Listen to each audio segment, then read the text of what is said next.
back. It's good to be here. I've missed ISC2. I've done other ISC2 around the world, but London, I missed it for a little while, so I'm great to be here. So I warmed up the room before, but I'm going to do it again. Who has dealt with vulnerability before? 1, 2, 3, 4, 5, 6, 7. Okay. So today we're going to talk a lot about vulnerability. We're going to dissect vulnerability. We're going to see why it's a problem today dealing with vulnerability. And I'm going to talk to you how I avoided dealing with vulnerability altogether when speaking with my CEO, CIOs, and not getting fired on it. So to make the presentation a little bit more fun, I tend to use a lot of memes, jokes. So if you don't like memes and jokes, please walk out the room. Hopefully not. But as any presentation, I need to say something about me. So of course you have a QR code, promise it's safe. I'm Francesco Cipollone. I'm the CEO and co-founder of Phoenix Security, ex-AWS, ex-HSBC, Director for Security for HSBC, nationwide, United Nations, and so on.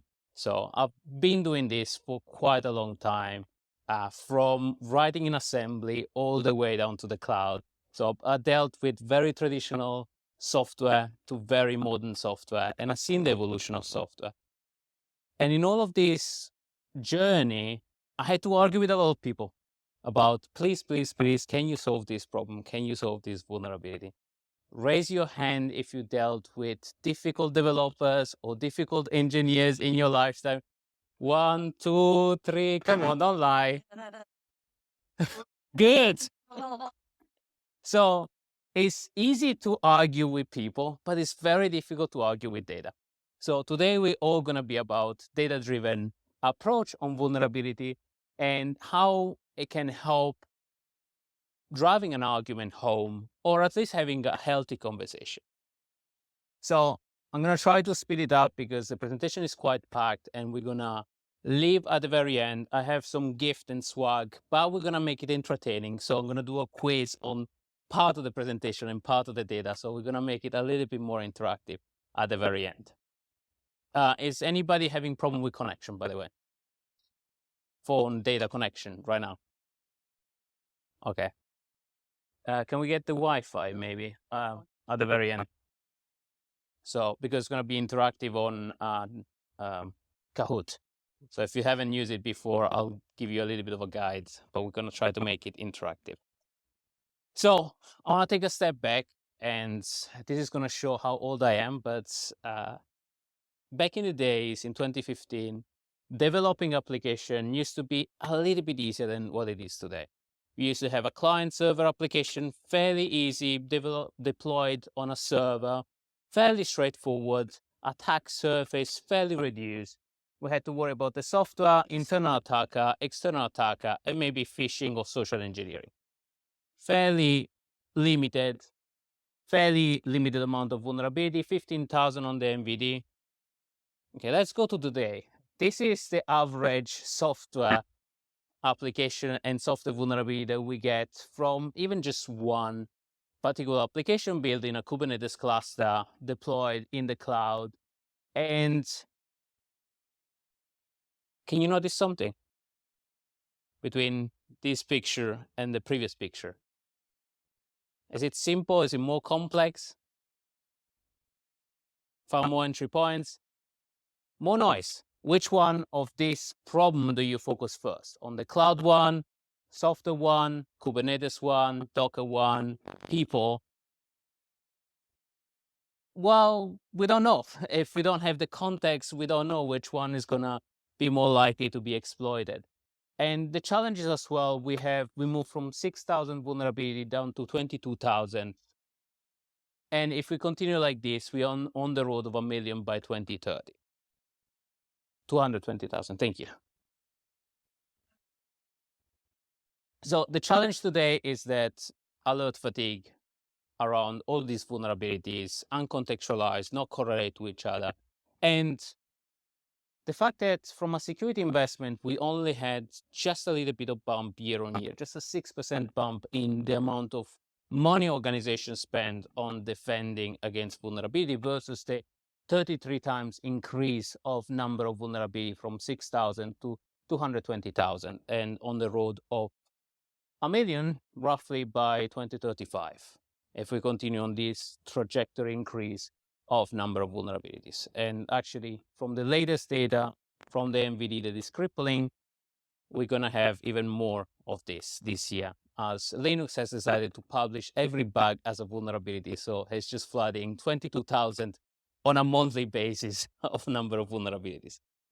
Been trying to advise him, but it's Linux.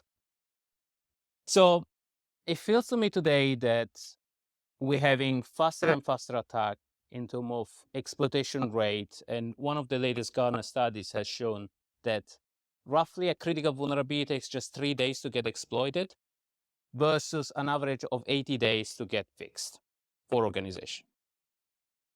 I'm going to just leave it there, the time difference that usually takes. And it feels to me that we are in 2024 defending for attack developed for 2030. So it feels that we are a little bit behind. And one of the reasons is that software security and environment security nowadays is fairly divided, and the entry point for an attacker are plain. Well, for us, there is a divide. Who has dealt with software people versus operational people in the room? Do they talk with each other? Why? Divided language, yes. Different problems.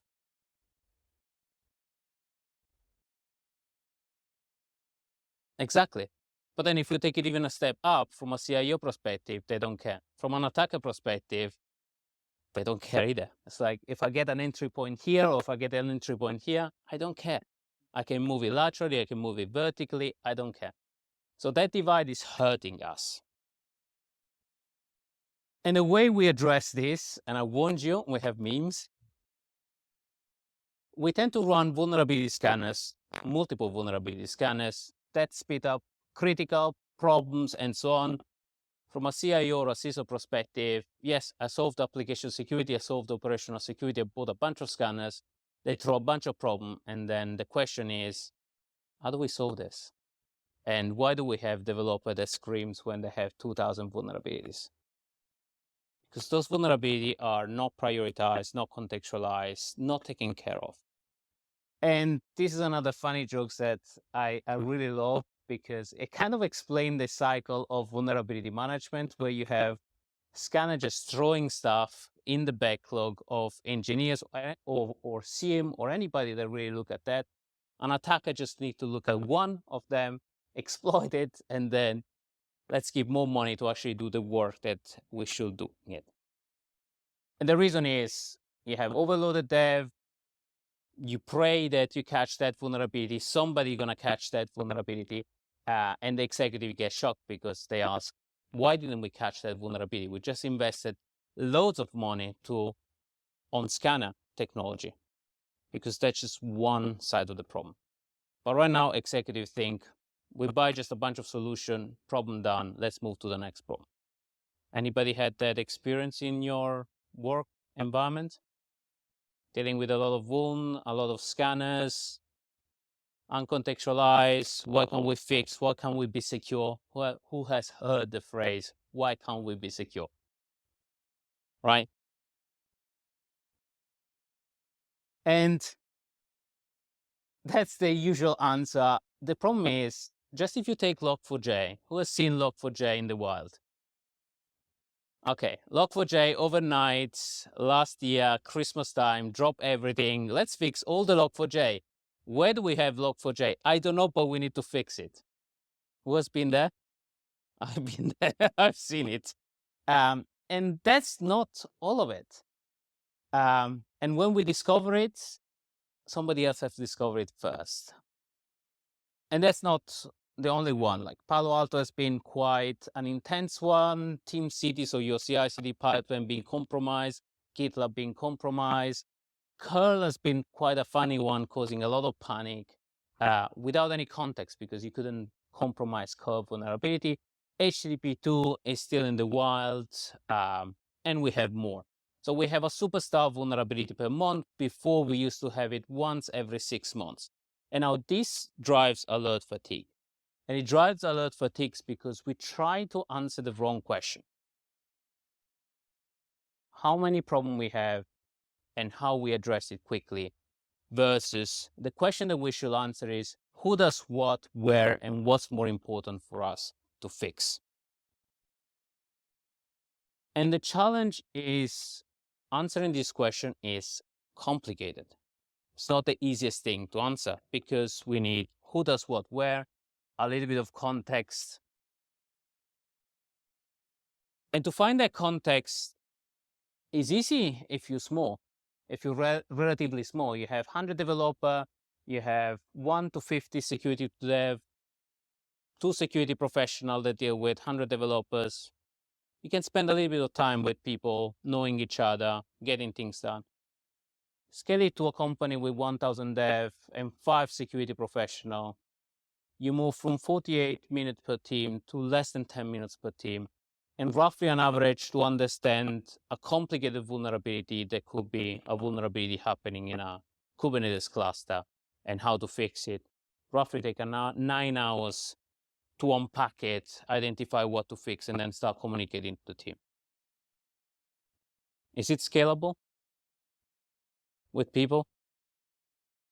No? Definitely not. And then we have regulation. So this is just a breakdown of the national vulnerability database and all the vulnerability that we have. So if we look at critical and high, they're just roughly more than half of the MVD. If we take the medium, it's even more. Now I want to jump just quickly. Who has dealt with PCI DSS? What does PCI DSS say? Fix vulnerability with CVSS score from 4 up. It's 99% of the entirety of the vulnerability database.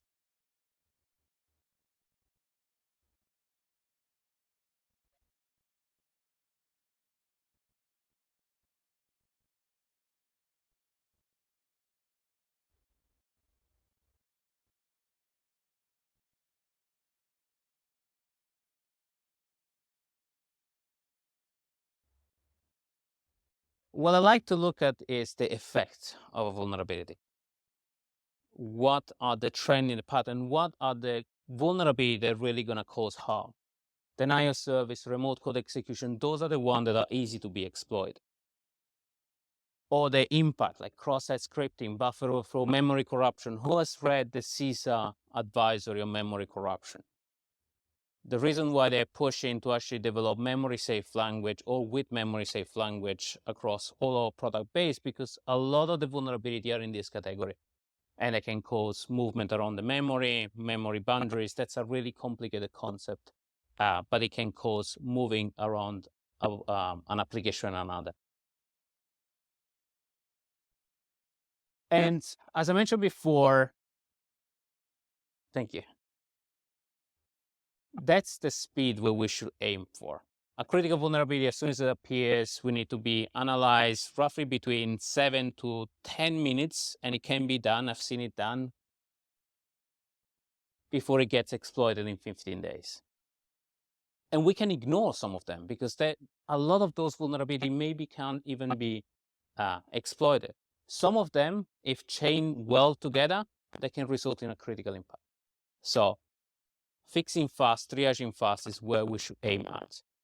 And we shall aim at not at the entirety of the CV, but a really important one to focus. The one that have an active exploitation, that are automatable, and that have a big technical impact on our organization. That's a really easy way. If you want to take anything out of the conversation from today, these 3 parameters help you reducing to 1% the entirety of the MVD. Focus. So I painted doom and gloom. Yes, I did. Because I dealt with this. I've dealt with the frustration on a lot of this output from vulnerability tool, and I've dealt with a lot of fatigue from a security engineering perspective and an engineering perspective, and frustration when, from a security perspective, we say just fix critical in 3 days.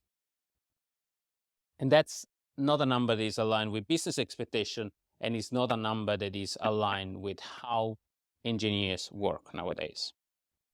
So I'm going to give you a way out of this doom and gloom tunnel in 3 parts. First, problem to solve, attributing the right problem to the right team. Second problem we want to solve, understand which vulnerability needs to be addressed first. We've seen a glance and an overview of how to prioritize this. And third problem or third methods is automating triage, prioritizing fast so that we can focus on what really matters.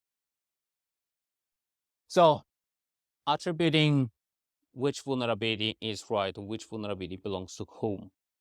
Again, complicated, yes, it's complicated because this is how an application looks like and this is how software team looks like. You have a team that maintain a bunch of pieces of code and an application that is in itself composed by multiple elements. You have code, you have build file, you have web and API. That's standard application that is built inside a container or an entity that wraps it up. Then that container gets deployed in an image and get deployed in a cloud environment. And that deployment is driven by infrastructure as a code.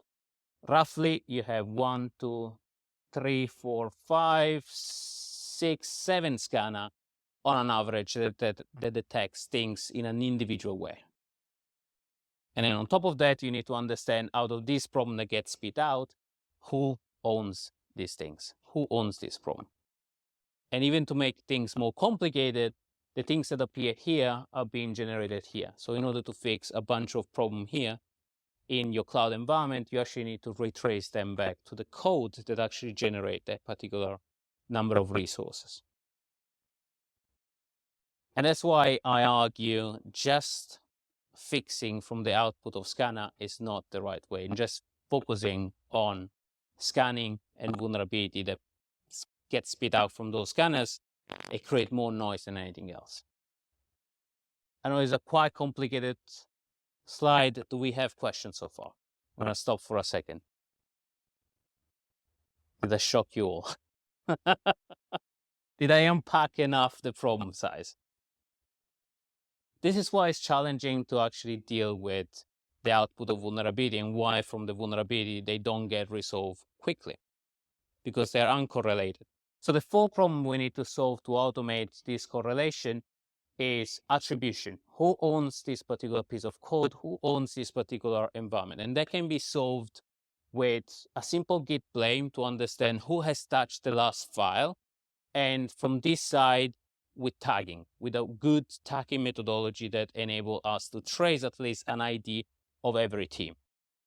2 simple methods to solve a very complicated problem. And then tracing application on where they get built. This gets a little bit more complicated, but again, with tagging methodology, it can be done. And in that way, we can trace the container and where it's getting built and where is it getting deployed. So the full problem is attribution, lineage, tracing back which things get built from where, traceability, which application get deployed in which container, in which cloud environment, and then the nirvana that is code to cloud reachability. Who has heard code to cloud reachability being spat out from marketing a lot? No? Interesting. Hasn't reached the UK yet. And US is all the hype right now. All right. Now solve this, we need to solve the other problem, communication. From top down, how executive communicate risk and how we report back. Who has heard shift left and shift right? Who has heard shift everywhere? So I like shift everywhere as one of the terms I've been using quite a lot because we keep on saying, bring the scanner as soon as possible in your CI/CD development lifecycle, or let's monitor operations. So there is a shift between right and left. If we keep on moving left and right and do the dance around, we don't communicate well with executive. Executive talk in risk. They don't talk in list. Engineer talking in list. What do I need to fix next week? Give me the solution to this problem, or at least where I should look at to fix a particular problem. There is a disconnect between the expectation that you set here and the action that you execute here. They need to be connected and you need to be able to report it up. That's why I like shift everywhere. So translating risk to action from engineers and then reporting up so that you can manage expectation if there is new things to be developed and fixing of stuff gets slowed down. We need to manage expectation. Now, a way to do this is actually to keep the division, but keep things linked together. Usually, I suggest to do this because the reporting line for software and the reporting line from operation tend to be different. So expectations are different, metrics are different, SLA are different, risk tolerance is different. But from an attacker perspective, attacker don't think in division, weeks, logic. They think in graph. They link things together. And if they can come here and move here, they're going to do it. So it doesn't matter that my SLA say that I should fix this in X amount of days or I have too much work. They don't care, right?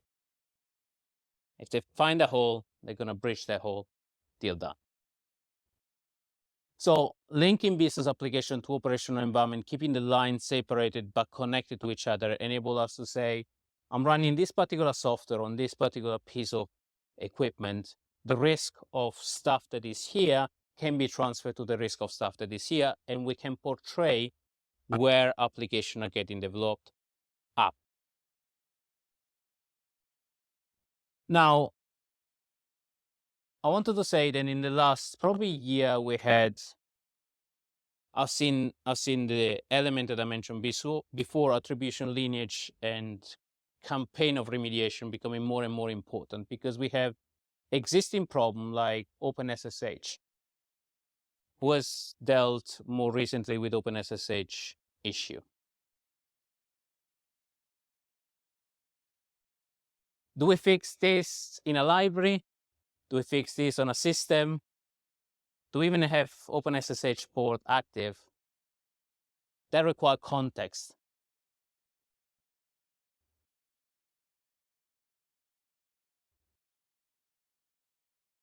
Do you even have the port 22 open? Like, okay, yes, I have this problem, but I have a system that is externally facing with 22 open or a network device that has 22 open and is externally facing versus a system that is still in development that are not going to be used in a month. Those two have different contexts. So priority is important. And we need to fix them all because some of these systems will get exposed, somebody will move laterally. So I'm not saying ignore it, but prioritize. Looking at the vulnerability that are more easily reachable and more easily attackable. And this is with a vulnerability per month or roughly every 2 months. Struts, leaky vessel. But then we have more sophisticated attack that I've seen happening in the wild. Who has seen the XZ vulnerability happening or the storm happening? Okay, one. Let me do a little bit of back work. XZ is a particular library that was developed that is part of a bigger module in the Linux kernel. So mostly developed, mostly included everywhere, kind of. And you had a really nice chap that started contributing to this library saying, I'll release your burden of developing this open source project over 2 years. And all of a sudden that attacker was a nation state attacker that started inserting a call to a package that then get deployed in the library. So it was a very sophisticated type of attack. Now that attack was likely caught by manual code review of one of the open source contributors. So manual code review is still very important to identify some of this. I'm not going to be here telling you that with automation you can fix everything. A lot of things will get caught by manual code review, but it implies as well a lot of this attack will be replicated because it was almost successful. So understanding the lineage of where we pick software from the web, downloading a library and including it in a piece of software, we need to understand how likely is this problem to attack in the future or happen in the future.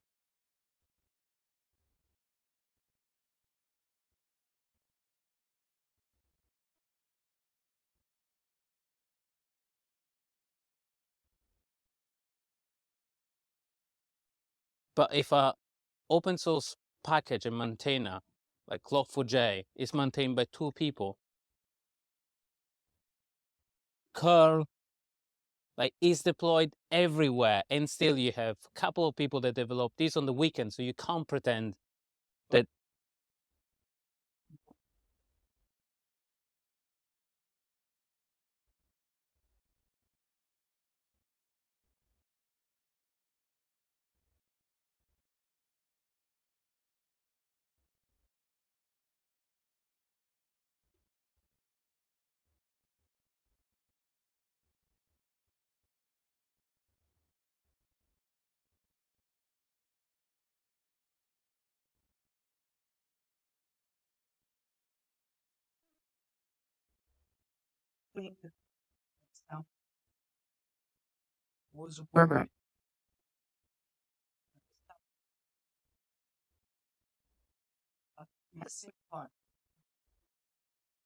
Reacted well.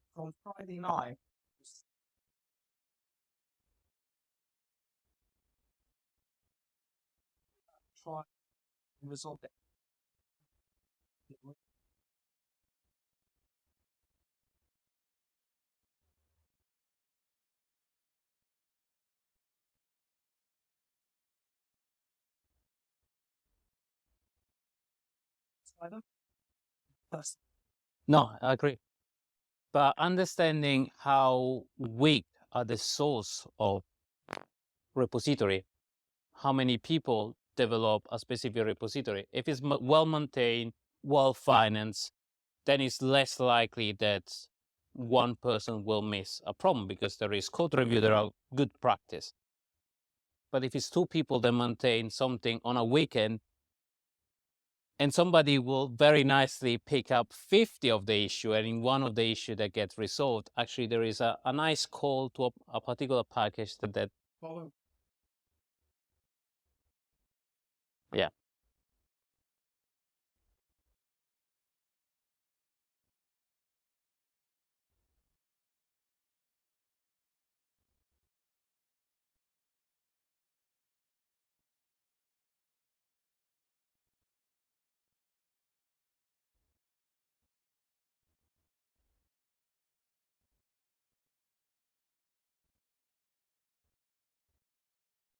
There is a worse one. The proof of concept for this has actually an injection inside.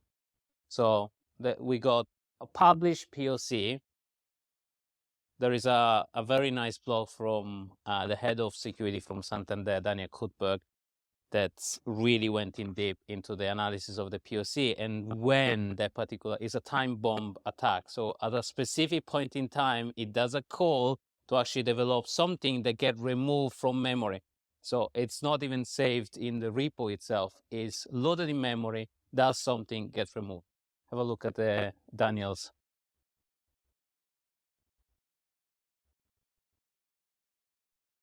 But it's interesting because it doesn't attack the people, it attacks the attackers. Because who's going to develop a proof of concept to run it?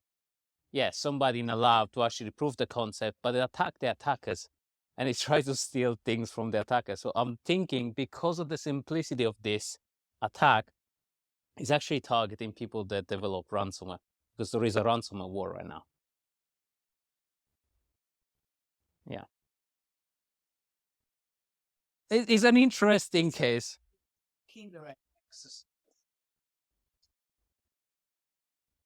It's an interesting case, but all of this to say that from my personal perspective, I've seen the landscape of vulnerability changing quite dramatically in a couple of years.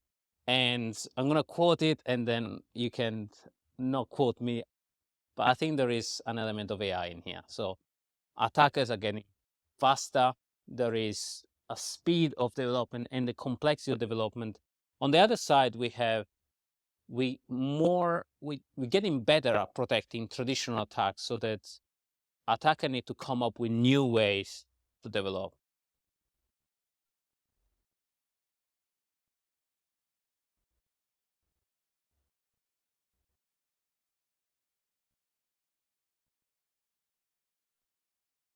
But we're getting it's getting more complicated fundamentally to defend. And particularly for this, the polyphene attack was interesting because you can't detect it in a single way. You need a couple of different scanner type and an analysis on the network traffic to actually detect that that particular domain is getting cold, and correlation of different vulnerability type. You have the vulnerability, yes, but you also have traffic that is going out to the specific domain, and the correlation of these things is becoming more important. So just identifying that you have a vulnerability will lead to fatigue, if not to actually fix the wrong vulnerability or the one that has more density. Because unfortunately, with vulnerability management, we look at how can we attack the majority of vulnerability, and if they are deployed on servers that are internal, for example, we're targeting the wrong problem. We should talk about risk. And that's where I want to go on the second part, that is which vulnerability needs to be addressed first. Now, I love to have this because we can go from 204,000 vulnerabilities in the MVD, and we can cut to 4% of just the bug bounty of roughly 17,000 active vulnerabilities being looked at in the wild. GitHub, we go down to 9,000 active exploit or exploit published. Verified exploit, we are just about 1,000 CISAKF. So if we cross over that, you probably have 2,000 vulnerability with active exploit in the wild. But if you see, we're going very squeezed on the funnel. Active exploitation. Who has heard about EPSS? Exploit Prediction Scoring System. So there's a bunch of us that throws all of the detection that we identify in a specific AI algorithm and then spits out the likelihood of exploitation based on several parameters. Observability in the wild, typology of vendors, and so on. This helps you prioritize, and this is open source, by the way. You can go out, use it tomorrow, use that to actually drive your vulnerability prioritization. Don't just use that one, use as well some context, but with that, you can narrow down to roughly 0.22% of the entire MVD. Anything else shouldn't matter. Now, we've been debating that we're actually creating a hole for attacker to look at, because if everybody look at the vulnerability that are more likely to be exploited, then somebody else will start targeting the one that are less likely.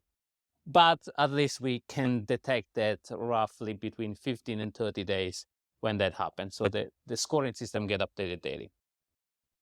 And then that's why I preach for context, criticality, and where things are as the last three elements of prioritization. And I like to visualize, because a lot of people talk about exploitability. Exploitability is actually a very complicated concept to unpack. So I like to say one is determined by popularity. How many links, how many things are researched right now? How popular is that particular exploit? There is an element that we use in EPSS to actually understand how likely is something to be exploited now or to get exploited in the future. How much is the distribution? Was it a 0 day? Likelihood is if it was a 0 day in the past, people will likely develop exploit. It's not a 100% element.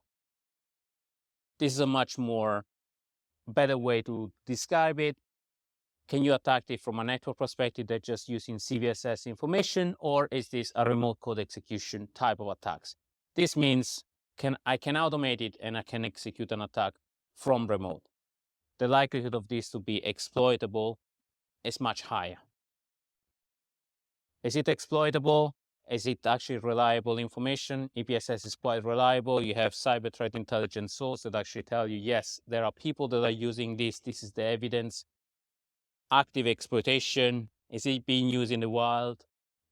And then finally is where you can add your intelligence. So intelligence is actually manually reviewed and triage, exploit, evidence, and so on.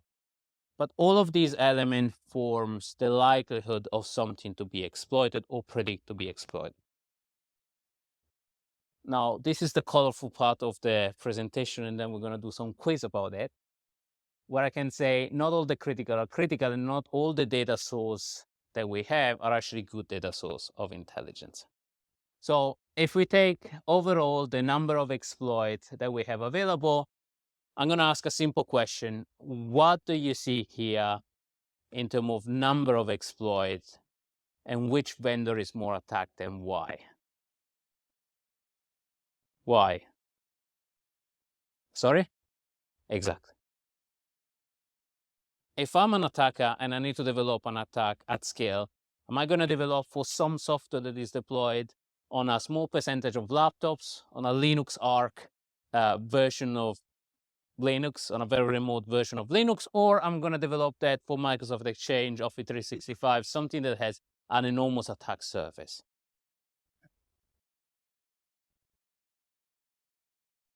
It depends by the actors, yes. So if you're doing a nation state actor, likelihood that you will stop that nation state actor is low. You need to employ different methods of protection. Is defense in depth, is reaction first, and so on. If somebody want to attack you, it will attack you. But from a ransomware perspective, from an exploit at scales perspective, how can we reduce the likelihood that an attacker will target us? How can we reduce the attack surface? By attacking the vulnerability that are more likely to get attacked. And then if we take this information about the number of exploits available, this is part of our CTI, and we take it down to the number of verified exploit, Oracle because of Log4j, but Microsoft still remain quite high.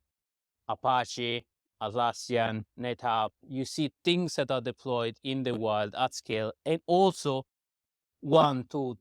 a lot of this, and this are all remote code execution or easy to be exploited, highly critical with evidence of exploitation exploited in the wild.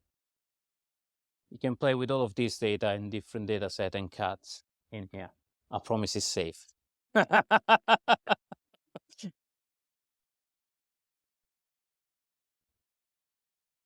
All right. Now, CISA-KEV, who knows what CISA-KEV is, first of all? Okay, one. So CISA is cybersecurity agency. The US government has done a very smart thing that is taking a bunch of government resource, taking it out of the government budget, giving them freedom, and they have created a lot of magic stuff. One of the elements is active research on vulnerability and evidence of exploitation. That is what they call CISA-KEV. And then they say, if you're in government and if you have one of these vulnerability, you should fix it immediately. That has taken the vulnerability of exploitation of those particular things down around 30% from 100% of delay. Yes.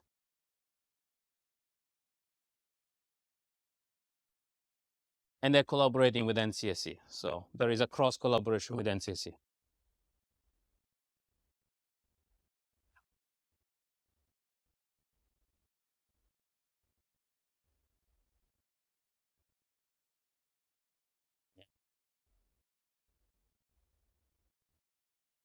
Yeah, I'm discussing with all to actually integrate that as one of our threat stream. They're not as accessible as KEV. KEV is just published, it's more popular. It should be called it should be called UK Gov KEV. We should use the branding if we can, right?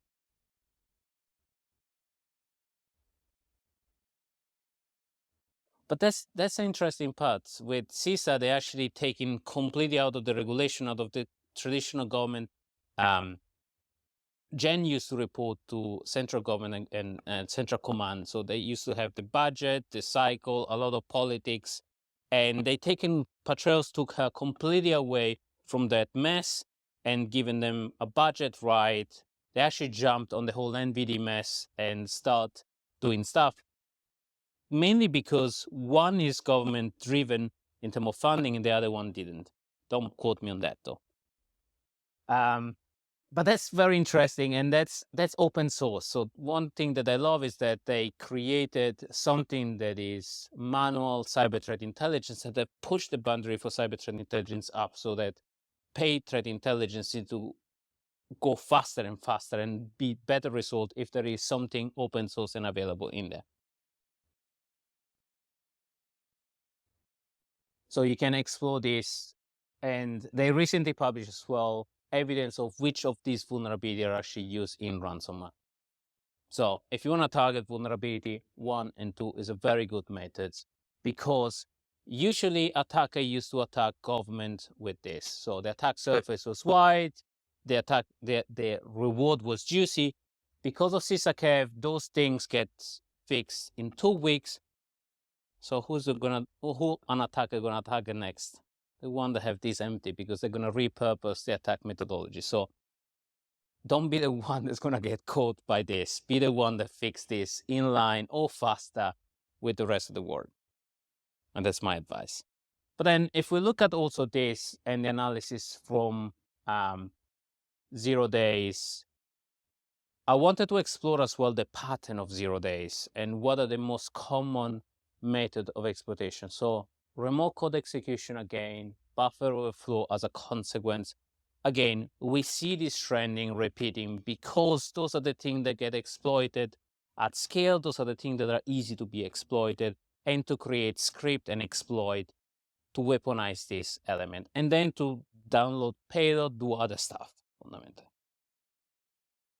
And all of this is evidence as well in a report that CISA has put out, CISA top 12 and top 30 of vulnerability exploited in the wild. One of the things I want to drive your attention on, again, the majority of exploitation that we had last year was on remote code. Thank you. So same methodology of attack, arbitrary code execution, they're fairly similar in terms of methodology. All right. Now, let's dissect the vulnerability. So we've been talking about these methods, this attack. Actually, we have 2 elements that I want to drive you to. The technical impact that is the consequence of a vulnerability, and how, or what I call the exploit category, how a vulnerability is being developed. Now, I've been digging a little bit more on the scrape that we do on GitHub. Out of total number of CVEs that are right now available in NBD, we have a fairly good distribution, but remote code execution, denial service is more available. In the stuff that we have available in GitHub, we get a lot of remote code execution. And those are POC, non-verified, and so on, but it was an easy target to do some data analysis.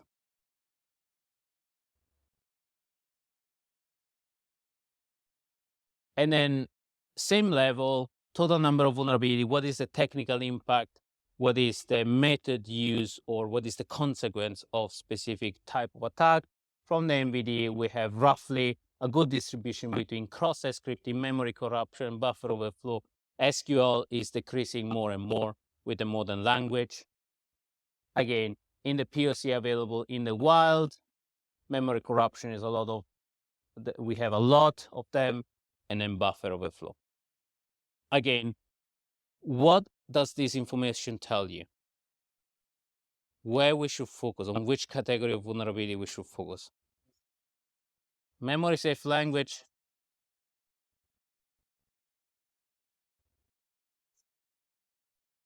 But then on the other side, we have a lot of legacy, a lot of banks use still COBOL, mainframe, and so on. So we're not going to get rid of all of this. So we should work and prioritize the vulnerability that are on a specific category and style.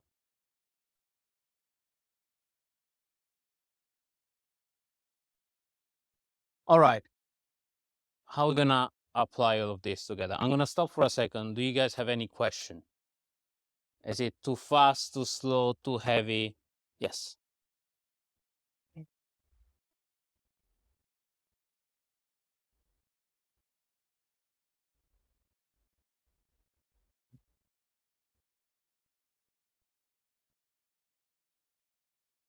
Data-driven approach. I'm just about to talk about this. But yeah, good question. So a lot of this is in preparation of, okay, we saw a lot of data. If we look at it atomically, what the heck are we going to do with all of this data? So I like risk because, first of all, everybody that is in cybersecurity or is in business can have an opinion about risk. You talk about any business person, you talk about cross-site scripting, they're not going to have an opinion. But if you tell him your business application has this particular risk level. Financially, we could be impacted on X, Y, and Z number. Should we maintain that position? Should we do something about it? He's probably going to have an answer.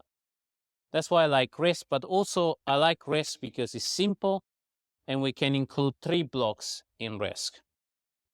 How bad something is, what is the likelihood of that event to happen, and how much damage we're going to get out of it. If we translate that in vulnerabilities, CVSS score, how bad atomically is a vulnerability?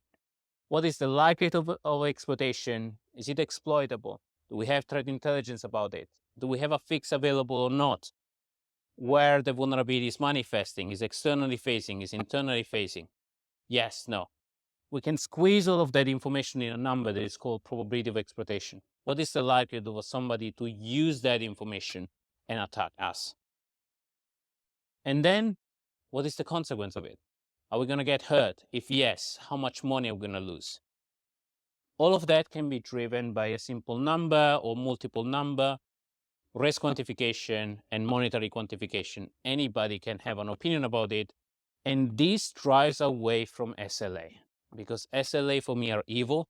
They are pointless. And according to a few studies from Ghana, and I'm going to call Ghana here, they are wrong 100% of the time.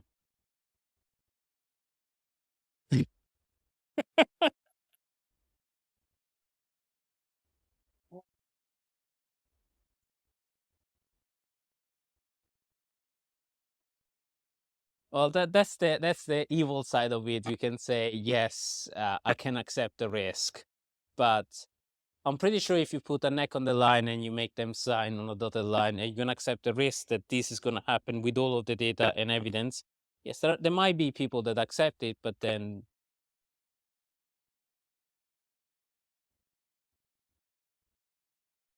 Well, in the US, they're going a little bit more aggressive with suing the CIO for not hiring the right folks in the board. So the SEC, that is the one that oversees a lot of the US business from a financial perspective, is taking a little bit more stronger action if you are not doing what's right or if you sign in too many risks.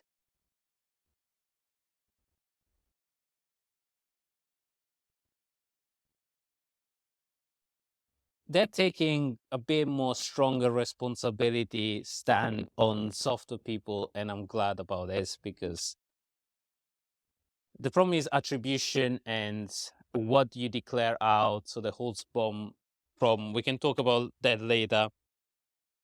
I have 2 minds on that, but if we have time, we can go and debate about that, because I've been talking with Jen a lot about this.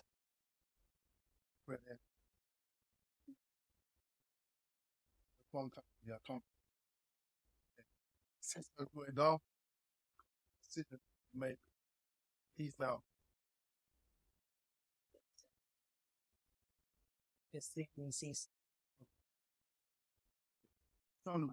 Well, the SolarWind case is an interesting one. First of all, it's a little bit of a scapegoat, because SolarWind had a Russian injection in there. It was present in a lot of the US government's contractors and directly in US government, a lot of federal, and they use him a little bit of a scapegoat. So, but the point that they made is actually that he lied to investor. He lied on the risk position where the organization was. I think it's a little bit far-fetched, considering he recently joined and he didn't have maybe more control, but it also created a case of when you say this is our risk position, you should be responsible to actually verify that that position is actually it, and that your board is actually responsible of, like, yes, can we continue like this or not? That's why I like risk a lot. But risk that is real, because a lot of the risk we talk about here is just what is the likelihood that something happening is gut feeling. I like this because it's data driven. And if we want to discover the 4th dimension of risk, and that's a little bit on the markety stuff, but I like the transition from one element to the other.